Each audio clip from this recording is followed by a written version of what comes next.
Hello, I'm Peg Rowe, and I'm one of the managing partners for Tiara International.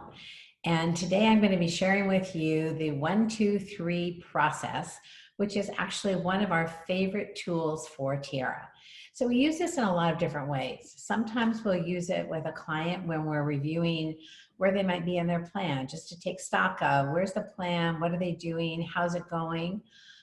Sometimes we'll use it to debrief a situation. So maybe you've done an event or been part of a project team and you want to just take a moment to step away and assess how all of that experience went and see what you can learn from it.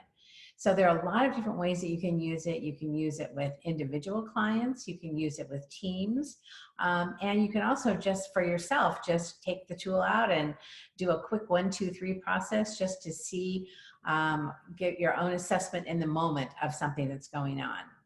So today, a couple of things I want to mention before we get started. One is it's a very simple tool. I'll share my screen so you can see that it's very simple. If you have it printed out, terrific. Go ahead and use that. If not, you'll see when I show it on my screen that you can just take out a piece of paper, write the questions down, and you'll be fine in terms of using it that way. So either way is terrific.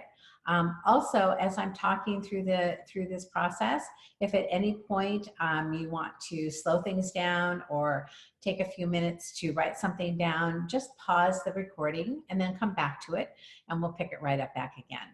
Okay, so let's go ahead and get started.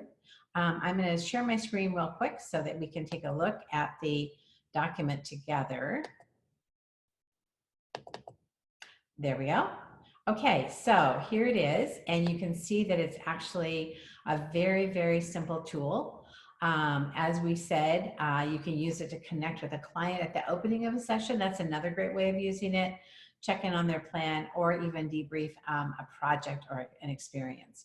So for today, the first thing there is to do is to settle in on something that you would like to debrief. What is a thing that you would like to actually take on? So maybe it's a recent project that you did. Maybe you actually want to pull out your own plan and take a look at that. If you don't have something at the ready that you can think of, again, you can pause the video right now. Either go get your plan or take a moment to think of what you want to focus on and then come back to the video and we'll get going. Okay, so now let's go down to the first question, which is what's working? So what's working is a great question because it allows us to really mine all of the positives. What are the things that are going well? What are the things that you might be pleased about in this particular project or in your plan? What's something that you're proud of? And you can make it anything. It could be big or small, but capture anything that feels like in this particular process that it's working for you right now. You might want to note things where you're making progress. Maybe it's on your plan and you just want to note like, oh, on this particular goal, I'm making really great progress here. And I really want to make sure that I'm, taking stock of that and adding that to my list of what's working. So again, put down anything that is big or small. And remember, there is always something that's working. Sometimes when we debrief a situation that might not have gone well, we tend to focus on what didn't go well, but it's always important to also underline and take stock of what are the things that really went well in that process. So I'll give you a moment. Again, you may want to stop the video and give yourself a moment to just record all the things that are working about the situation that you're taking a look at right now.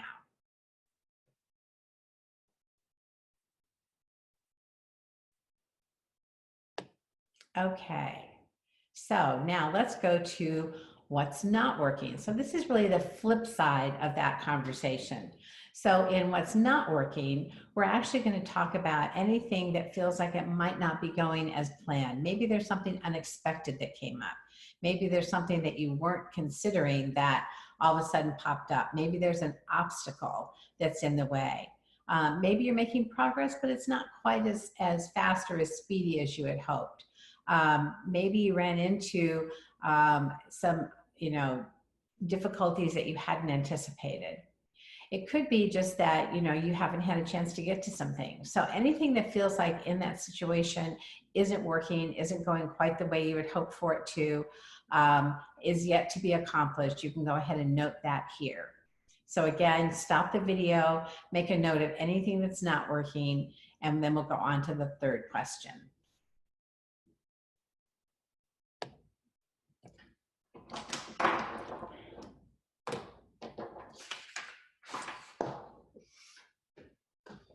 Okay, so now we have in this particular assessment, whether it's a plan or a project or an event or maybe a situation, we've captured what's working, what's going well, where we've made progress, whatever we're proud of.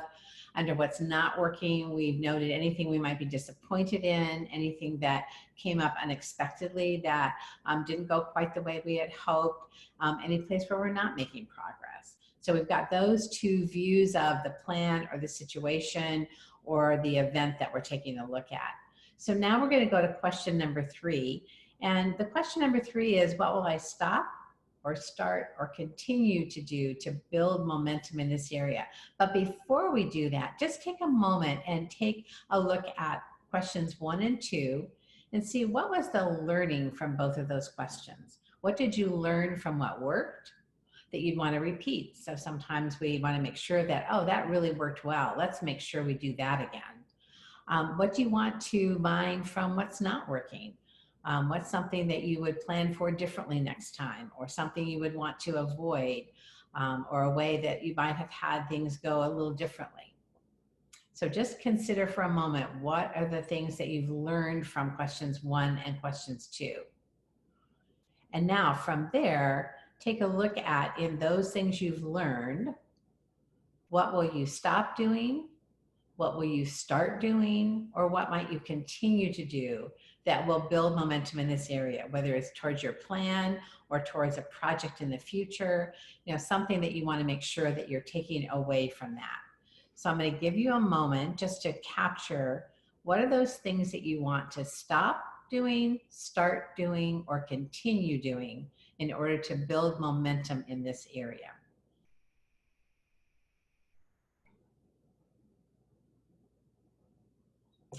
So now that you've got those listed, now that it's important to go in and identify what are the inspired actions that you want to take next. So you have a list of things to stop or start or continue.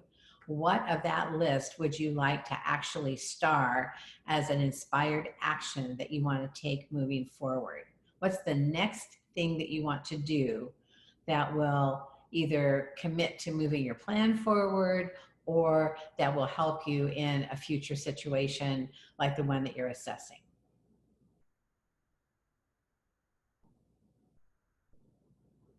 And so once you have that inspired action and a commitment, and if you can, put down a time frame for taking that next inspired action so that that commitment actually becomes that reality, you'll see how simple and easy this particular tool is. We had 3 questions: what's working, what's not working, what will I stop, start, or continue to do to build momentum, how do I want to move forward.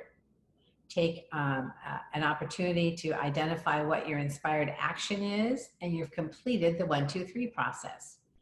As we said, it's a very versatile, simple system that makes it easy in really just a few minutes to debrief any situation or your plan or anything that you want to be able to just put into perspective in terms of how things are going. So we hope that you will get as much out of using this particular tool formally and informally as we do. Again, you don't need a tool to be able to do it. You don't have to print anything out. You can just take out a piece of paper, or if you're with a team, you can do this in dialogue. But it's a very simple, versatile, yet powerful tool that will help to capture all the learnings from situations or from your plan and create momentum for you to move forward, identifying that next inspired action. So thanks for taking the time to listen to this video and for using the 1, 2, 3 process tool. And be sure to search the library for anything else that looks really interesting to you that feels like it would be useful. Have a great rest of your day, and I hope to talk with you soon.